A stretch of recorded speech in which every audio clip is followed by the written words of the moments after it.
Get your grubby first-order hands off me! Quiet, you. Guys, this is all just a big misunderstanding. We were invited passengers aboard that cargo ship, I swear. Invited passengers just hiding in a cargo hold with a resistance recon droid in your possession? Give me a break. You're just resistance scum. No doubt smuggling data back to your leadership. We don't know what you're talking about! Maybe sometime in the cooler will help you understand a little better. Get in there. Oh, come on. Hey, pal, you're gonna regret this. Yow! Ow, what happened? I'd steer clear of the bars if I were you. They're electrified. Wait, Michael? How in the world did you get in here? Same way you did. You followed a random droid that you were left in the care of onto a mysterious transport ship only to be found by its two scumbag pilots who then turned you over to the care of the First Order in exchange for a hefty reward for the retrieval of the droid, who turns out is Resistance property? Not quite. I was actually caught trying to blow up one of the First Order's battle cruisers, but was caught by a waste management trooper who was sticking his nose where it doesn't belong. No, guys, I'm okay. Just a few deep electrical burns over here. No need to worry about me. Sorry about that. Here, use this med pack. Oh, a med pack? Hey, how'd you get this past the troopers? They don't really check you very thoroughly before they throw you into one of these cells. Considering it is fully electrified, they don't really need to. Fair point. Sweet electrical burn ointment relief. That's much better. So I guess the real question is, how do we get out of here? And more importantly, where is here? Well, from what I can tell, we're on some sort of star destroyer that's orbiting Batu. If I wasn't nursing some nasty wounds, my heart would soar at those words. Again, though, Michael, how do we get out of here? Your guess is as good as mine. The Resistance has to know that I've been captured when the battlecruiser didn't explode, so I'm hoping they're sending a rescue crew for me. Maybe? Well, I mean, we can check and see if that's the case if you'd like. Well, and how would we do that, Al? With this. Is that the transmitter I left you? It is indeed. And you're right, the guards weren't very thorough because they definitely didn't take it from me when they searched me for it. That's because it's useless in here. All outgoing galactic frequencies are blocked inside First Order ships. So you're saying we're sunk? Caged like Rathtars. At least until someone comes to rescue us. Well, let's look at the bright side. It gives us some time to send a transmission to our listeners while we wait for someone to rescue us. Al, didn't you hear Michael? He said all frequencies are blocked inside the ship. Yes, galactic frequencies, but the Earth isn't in this galaxy, so the signal should send just fine. Michael? Well, I guess technically he's right. Well, if that's the case, then let's fire this little thing up and send a transmission. But what should the topic of our little podcast be? Well, isn't it obvious, Freddy? We're transmitting from a First Order Star Destroyer, accused as Resistance spies. So, to me, it only makes sense that we talk about the history of Rise of the Resistance. I guess that does make sense. If you don't mind, I'd love to be able to throw in my 2 cents about the attraction. After all, this is the kind of stuff my co-host and I do on our transmission called the Smuggler's Dispatch. Hey, the more the merrier, I say. Now, let me just get this thing set up here. All right, and recording in 5, 4, 3, 2, 1. Hello and welcome to another episode of The Backside of Water, a podcast that delves into the rich history, awesome stories, and fascinating details behind your favorite Disney attractions. I'm Freddy Martin. And I'm Alex Stewart. And on this episode, we're joined by a very special guest host, Mikel Howarth of the Smuggler's Dispatch podcast. Glad to be part of the crew on this episode, Al. And speaking of which, we're going to be covering the not-so-long history of arguably the greatest, most technically advanced, most immersive attraction Disney has created in the last 50 years. That's right. We're going to be covering the story behind the creation of the modern-day popcorn cart. Wait, no, the Rise of the Resistance and Galaxy's Edge. So, without any more ado-do, let's get into it. Without any more bantha poodoo. Now, as we talked about in the previous episode, Imagineers had a vision for the attractions that they wanted to place in this new Star Wars land they were developing.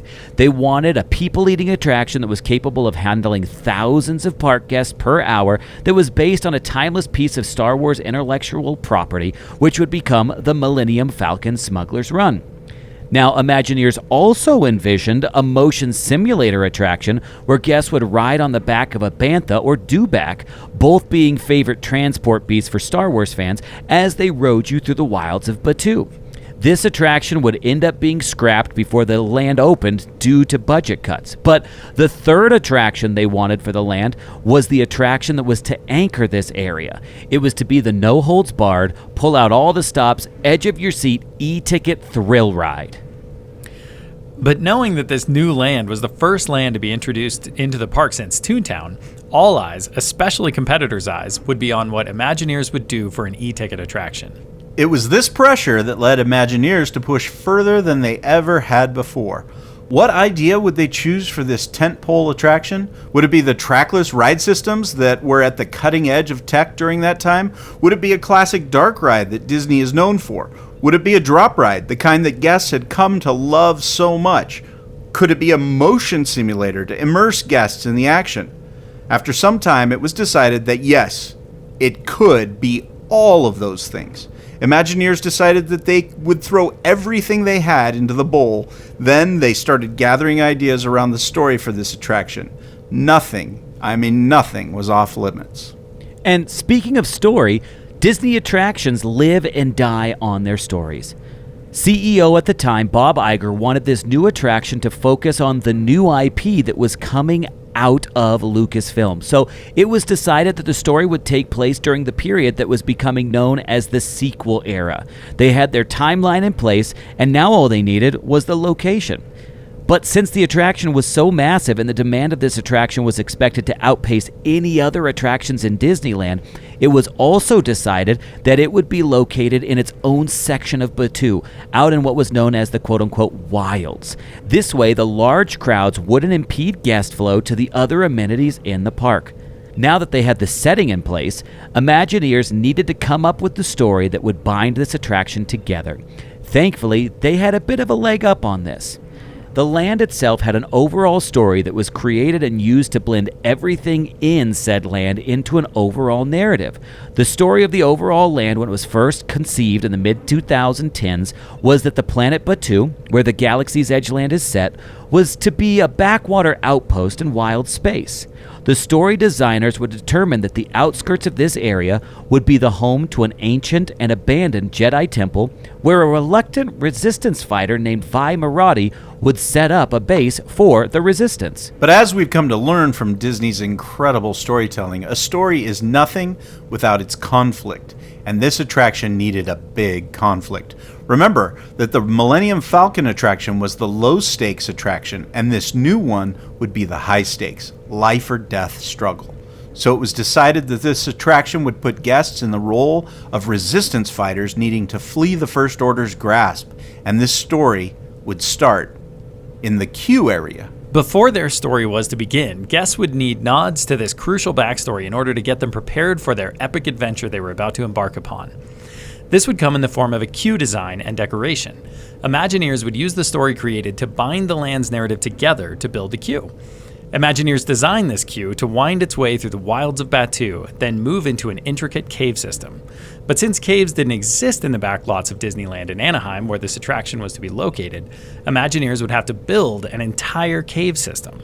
This cave system would serve to begin the storytelling, but just as importantly, it would protect guests from the elements. Though Southern California is temperate, it could also have moments where it was temperamental. This cave system could take a page out of Orlando's playbook and provide guests respite from potential weather or heat. Guests would wind their way through the man-made cave system, and those who had read the book Black Spire by Delilah S. Dawson would see remnants and Easter eggs of a Jedi temple, just like those that the novel lays out. Imagineers would also show story instead of telling it through video blurbs or overhead announcements by subtly adding resistance weapons and shipping crates, flight suits, and various cargo throughout the cave system as well. Guests would be able to ogle these props, inspired by the film, in order to pass the time while they waited to board the attraction itself. And speaking of which, as guests finally wound their way through this cave system discovered by the fictitious Vi Marati, they would be led into a grouping area. For the sake of efficiency, guests would be ushered into 2 separate rooms to watch a pre-show that would lay out exactly what role they were playing in this story. Imagineers created a narrative that would allow them to use all the tricks in the book. Guests would assume the role of resistance fighters who had been hiding out in the makeshift base on Batuu, created by Vi herself. Guests were to be evacuating the base because a First Order Star Destroyer was heading to Batuu after catching word that there was a resistance base located somewhere on the planet. Now, pre-shows where all the story business is being laid out are at risk for being a little boring, long-winded, and just seemingly unnecessary. But to tell a great story, this pre-show needed to be performed for guests to understand context. So Imagineers needed to draw in guests right away. And what better way to do that than magic and star power? Imagineers could create a highly believable version of the BB-8 droid from the sequel trilogies that would move on a robotic puppeteering arm. This movement would look like BB-8 was truly rolling back and forth by the onlookers below. Now, why would BB-8 be above eye level and not at eye level, you ask? Well, that's a great question. Let's just say the next effect guests would encounter in this room would require a raised platform. After getting a little boop and beep show from BB-8, which we all looked forward to, Imagineers would deliver the first awe moments for guests. Right before their eyes, a hologram of Rey would appear. And Imagineers didn't want this Rey to be a stand-in or a face character like those that walk around the park. Instead, they needed the real deal to really sell the immersion of the attraction to guests. So they got Daisy Ridley to reprise the role of Rey on the attraction. Ridley would be the star power, and the hologram that her character would be displayed through would be the magic. And the way this hologram image would be projected was genius. Instead of falling back on tried and true methods like the Pepper's Ghost technique popularized by its use on the Haunted Mansion, this hologram trick would be performed by the use of a one-way mirror and an OLED video screen. To execute this illusion, Imagineers would build the upper back wall of the pre-show room, the wall behind the guests, in a way that would be identical all the way around the space. By doing this, they could install the one-way mirror, kind of like the ones used in police movies, at a 90-degree angle. But instead, it was raised above guests, and the wall it was reflecting was identical all the way around the space. The mirror would become totally invisible. Behind the mirror, Imagineers would place a super high-resolution OLED video screen capable of preventing any traditional screen glow or light bleed. This OLED screen is what would shine through the one-way mirror, creating a crystal clear image of Rey looking like she's coming through a holographic channel. The reflection surrounding Rey on the mirror is the magic that makes the image of Rey look like it's floating in mid-air. Man, talk about legit magic being performed in front of guests. What an awesome illusion. It really is amazing to see when Imagineers truly get their imaginations flexing and what they can accomplish when they do so. Whew, so true, Freddy. After guests would get this magic show explaining that they need to escape Batuu, a large bay door to the back of the pre-show room would open, where they would get a view of the transport ship. Again, Imagineers wanted guests to feel the magnificent scale of this attraction, as well as the full immersion it provided guests. So this area from the pre-show leading into the transport ship would be heavily themed to look as though it was a high-ceilinged, rocky outcropping hiding a secret resistance fleet. Imagineers would also include a scale model of Poe Dameron's signature black and orange X-Wing fighter in this space as well. They would also install a rudimentary animatronic, one of over 60 on the attraction as a whole, inside the cockpit, so guests with a keen eye could catch a glimpse of what looked to be Poe Dameron moving around inside. After this harried shuffle from the pre-show to the transport, guests would board a full-scale model transport ship. As guests would pile into the ship, they would be greeted by their first fully articulating audio animatronic. This would be Lieutenant Beck, a Mon Calamari alien character created exclusively for the attraction. And this wouldn't be the first time guests would see him. They would actually be introduced to him the first time during the pre-show in a video feed that would accompany Rey's hologram. Beck would be built on the A1000 audio animatronic platform, Disney's most advanced and realistic-looking audio animatronic technology at the time. Because guests would be within a few feet of this audio animatronic, they needed to use the most realistic and believable robotics technology available. As a bit of fan service, a Star Wars favorite, Nine Numb, would also be with Lieutenant Beck, co-piloting this ship. Guests would see his face on screens throughout the transport ship, but only the back of his head would be visible in the cockpit area. More on this design decision later. These characters would be housed in a sealed-off cockpit surrounded by ultra-high-definition video screens that would, at first, be displaying an exact computer-animated image of what would be seen in front of the ship if viewed in the real world outside. The interior of the ship would be designed in a way that Disney Imagineers had never designed before. This transport adventure was designed to be the first part of the attraction, and it would be a motion simulation experience. But unlike traditional motion simulation adventures where guests would be seated and strapped in like on Star Tours, guests would be standing and able to move about the area freely. This space would also be crowded as it would be fully loaded with guests. As such, some of the guests wouldn't be able to get a front row view of Beck and Nyan Num's amazing audio animatronic technology. So, as a consolation, Imagineers would create a porthole at the back of the transport ship that was equipped with a parallax screen technology, so guests who looked out of the porthole would get an impression that there was a true three-dimensional depth to the image they were looking at out of this porthole.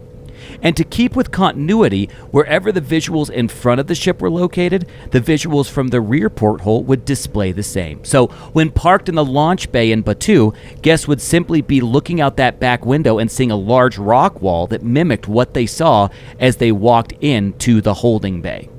Imagineers also had to keep another element of this equation in mind, that being a day-night cycle. They would create a daytime version of this digital show for those riding the attraction during the day, and a nighttime version for the guests riding at night. Man, they thought of everything. It's all for our experiences, Michael. It's all for us. Now, once all guests had boarded the transport, they would be whisked off to their next secret resistance base, safe in the arms of General Organa. Guests in the front row could watch as Lieutenant Beck took off, the crystal blue skies of Batuu on the monitor quickly turning into inky black star-studded space, while those in the back would watch the jet engines firing as the planet of Batuu began to shrink in size. This was to be full 360-story immersion at its best. Guests would then be thrown right into the middle of an epic space battle, just like they had been warned about during their pre-show briefing. Imagineers would design this show in such a way that the jostling of the attraction would be noticeable, but not enough to require guests to be seated and restrained. This subtle decision of not having the guests get restrained would actually aid in the efficiency of this attraction when the time came for them to exit the transport. And speaking of which, Imagineers wanted to subvert all expectations that the guests would have on this attraction, and they would do that in a few ways. Once the transport ship had gone through an iconic Star Wars-style dogfight, the experience would end with the ship getting caught in the tractor beam of a First-Order Star Destroyer. Guests would then assume that something would save them from this fate and they could continue their stand-up version of this motion simulation adventure. But, again, Imagineers didn't want this to be a traditional attraction in any way. They wouldn't get that last-minute bit of luck. In fact, Imagineers decided to make the tone of the attraction take a massive shift at this moment. Beck's intensity would turn to dread as he would tell the guests to brace themselves for what came next. And this is where Imagineers would again take things to the next level. They would design this transport ship in such a way that it would look like there were loading doors on both sides of the ship. It was anticipated that guests would have two reactions to this part of the experience. Firstly, they would likely be expecting for something more to happen inside the transport ship, believing it to be the main attraction, the ride they'd been waiting for. Secondly, for those who were starting to pick up on the fact that this transport experience was only part of a larger experience, well, those people would think that the doors opposite the ones they came in would reveal a new show scene the way things normally play out. But that isn't how it would work in the end. Instead of the opposite door opening to reveal a new show scene, the same doors guests enter would be opened again to reveal a First Order officer who boards the ship. Only instead of walking in from a desert cave in the wilds of Batuu, they would enter the transport with the glow of a Star Destroyer docking bay behind them. This was sure to throw the guests for a massive loop and leave them asking what kind of magic they were part of. And this magic is actually brilliant.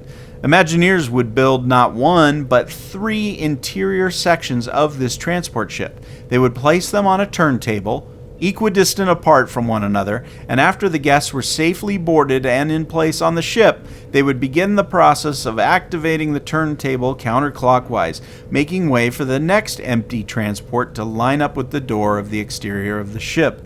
All the while, guests inside would have no idea they were rotating because the rotational movements of the turntable would coincide with the movements on the motion simulation being seen by guests inside the transport. Now, this is where such an amazing and complex but wholly unnoticed illusion comes into play in the design of this ship. Remember earlier how Michael mentioned that we only see the back of Nyan Num's head? Well, that's because of this turret turntable design.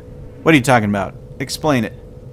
With pleasure. Now, Imagineers didn't want to compromise on the interior scale versus the exterior scale of the ship, but they were physically limited with interior space due to the limited space on the turntable. Instead, they would use an optical illusion to create the feeling of depth. They would do this by placing the UHD screens and the back of Nyan Num's head on the floor almost directly behind Lieutenant Beck. They would then place a mirror at a 45-degree angle behind Beck, which would reflect the screen and Nyan Num on the floor, making it look upright, only further away from Beck. This would create the illusion of depth while taking up a tiny space, allowing for this big shifting on a turntable to be possible without breaking the illusion. Wow, it's just amazing the lengths they went through to put this attraction together. It really is just another reason why I personally believe that Rise of the Resistance will go down in history as the best attraction of modern-era Disney parks design. And once the guests were invaded by this new cast member, their experience would change wholly and fully. This cast member would be in full First Order garb, and they would be trained in a very different, very non-Disney way. Explain that, Michael. Well, as you both know, cast members are rigorously trained in guest interaction, making them some of the most notoriously friendly employees around. But Imagineers knew that the typical cast member training would break the illusion they were looking to create on this attraction, thus breaking the magic the guests would experience. So, as a result, cast members were trained to work this part of the attraction, the First Order part. They were actually trained to be firm, strong-willed, sober, serious, and intimidating. All of this was, ironically, designed to enhance the guest experience. It would also serve as a great juxtaposition for guests. They had left the friendly world of Disney and Batuu and were now in a place wholly foreign. This cast member, after explaining that the ship had been captured by the First Order, would not ask guests to exit the ship. They would order the guests to exit the ship. And the guests would do exactly that. Only they would get something they could never have dreamed of in 1,000 of Yoda's lifetimes. They would step foot into the docking bay of a full-scale First Order Star Destroyer. Or so it would seem to them. In reality, they would simply be in a massive show building over 50 feet tall and over 100 feet wide. Inside this show building, Imagineers would spare no expense in creating the most immersive experience for guests as possible. They would do this by covering every inch of the space in thoughtful, meticulous theming. They would create the space to look exactly as it would if guests were in the movie itself. But the focal point of the room would be the massive bay door looking out into the void of inky black space. The big question Imagineers were faced with now was, how do we make this look like guests were gazing out of a 50 by 100 foot bay door into space? And the answer came in the form of projection. Imagineers would create a 50-foot by 100-foot slightly curved wall at the back of the show building. They would then use cutting-edge projection systems that would project high-resolution images onto this black image, making it look like that space was leading out into, well, space. They could project stars, passing ships, or anything else that would make it look convincingly like space. Though this technology was absolutely breathtaking in its execution, it would take one more step to truly make it feel as though it had authentic, believable depth to the illusion, and the way they would do this would be very simple, but very effective. Imagineers would build a massive border slightly in front of the black projection wall. Around this massive border, they would install bright blue LED strip lighting. When this light was lit, the glow would bleed outward into space, but not far enough to bleed onto the projection screen. The result was a level of depth that would sell the illusion to guests and truly leave them with their jaws on the floor. Imagineers would also build a full-size TIE fighter that would be mounted to the wall of the hangar, as well as populating it with other things you would see in a docking bay, like miscellaneous cargo. They would also place a first-order transport vehicle in this space, which would be a bit of foreshadowing for what guests would experience shortly. Now, this space would be spectacular with the deeply complex and visually appealing show elements. But Imagineers also wanted this to be a moment of peril, a moment of intimidation for the guests. After all, they had just been intercepted by the most evil entity in the galaxy. The way they would do this is by filling the room with over 50 First-Order troopers lined up, military style, overseeing the exit and capture of the guests exiting the Resistance transport ship. Now, Imagineers needed to be balanced in their approach to these troopers, not wanting them to be too energetic, nor too much like a row of stale mannequins.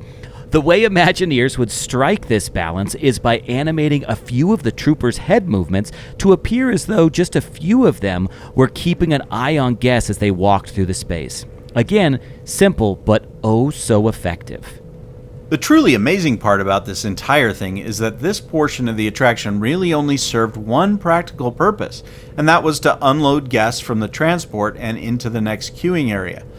That was its only purpose. Instead of doing the bare minimum with this space, which would be totally justified for such an unimportant piece of the attraction's flow, Imagineers put so much heart and magic into it that this would become one of the most photographed places in all of Disney parks. Talk about a mission accomplished, but the mission wasn't over. Not even close.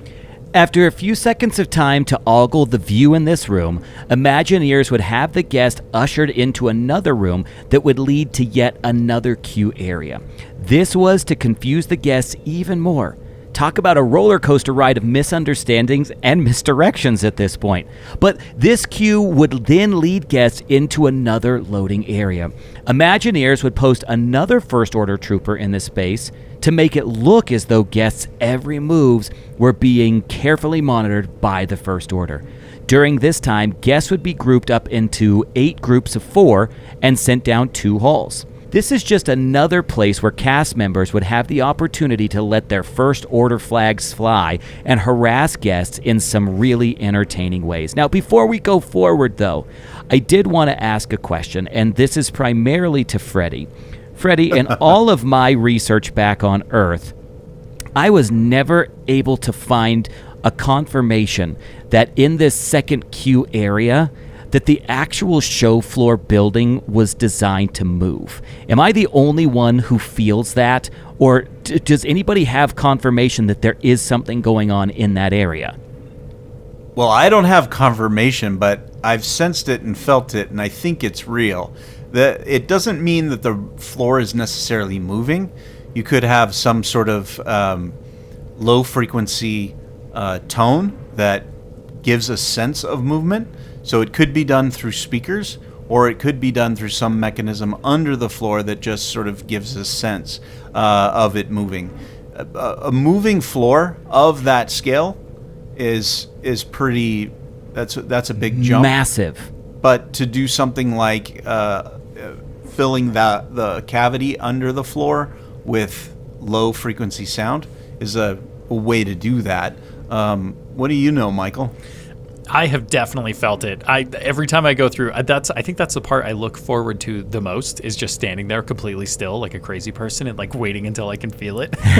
But that's interesting about the low frequencies. I wonder if the speakers move or if they just send like kind of a rippling effect of low frequency, because it comes and goes. And it just really feels like it's moving. Yeah, I had a chance once to. This is humble brag. I got to go to Imagineering and sit through a Blue Sky session, and they brought up. And sounds boring. Sounds boring. They brought up hey, we could use low frequency, and there's frequencies, high frequencies that can make you feel irritated, almost like there's bugs around you, even though you would never hear it. And there are low frequencies that can almost make you sick, and a sense of motion in your body, almost a motion sickness feeling. So, there's some level in that grade where that might be true. So, not known. I don't know it. If you didn't find it in research, I didn't find it otherwise, but I've definitely felt it. But the point is story. We are on a ship moving through space, and they went after that detail in order to make you sense it. I would love if somebody tapped in there, and if it was a frequency, if they just hit it up to the frequency that creates the brown note. That would be just an amazing twist. Are you guys aware of the brown note? What's the brown note? Oh, well, it's not necessarily Disney friendly, but you should do some research on the brown note. That there's apparently a frequency. This is just a big urban legend, but there was rumors that there was a frequency that would be as such that it would disrupt somebody's bowel system and cause a flushing of the bowel system, and they called this frequency the brown note. And apparently there was a big rumor for many years that they used this in warfare to try to foil the enemy. But it would be a tactic that I do believe that the First Order would employ. I will say that I looked for a long, deep time to try to find any sort of writing about this. And so I guess I would turn it over to, if we have any Imagineers listening to this episode who did work on that attraction, maybe send us an email to the backsideofwaterpodcast@gmail.com and either confirm or deny that there actually is some sort of effect being used in there, or if it is just our hopes and dreams manifest. Well, Al, good news is that there is a Dude Wipes article about the brown note. So very highly respected scholarly journalism there. But I sleep to brown noise, and I have never had to clean my sheets. No. There's a difference between the brown noise and brown note. The brown note wipes. I feel like the brown note will make you make a brown noise. That's how that works, not vice versa.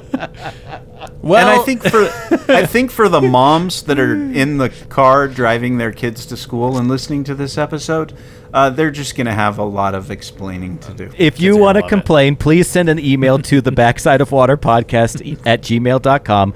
We'll be happy to field those complaints, and we'll also send you an email with a frequency that you should be sure to listen to. And we'll mail some Dude Wipes to you as well. This episode's brought to you by Dude Wipes. Avoid the noise. And in the meantime, guests would then be led to the final pre-show section of this attraction, where they would see... What is that? I think it came from that pod bay door over there. I think the guards are coming back. All right, you. Come with us. Me? Not you, the other one. Me? Not you, the other one. Oh, me? Yeah, you. The General has a few questions for you. Now don't do anything stupid and you'll be right back with your bozo buddies shortly. Michael? Don't worry, guys. I'll be back. You can count on that. Wow, this is serious, Al. What do we do? Well, at this point, I guess we just wait. I don't know about you, Freddy, but I'm a little too freaked out at this point to probably continue with this transmission. Same here, pal. Why don't we save the rest of the conversation for later? That's a good idea. Well, folks, we're going to wrap it up for here now, but trust us, there's plenty more to discuss about the Rise of the Resistance attraction. So much so that we have to cover this attraction in 2 parts. And if you like what you've heard, please be sure to follow and subscribe on our podcast platform of choice. And while you're at it, please consider leaving a review or a comment. Those really do help a ton, and we read every one of them. You can also follow us on socials like Backside of Water on Instagram. Hey, you two. Keep it down in there. As you exit, please watch your head and watch your step. And if you miss your step and hit your head, please watch your language.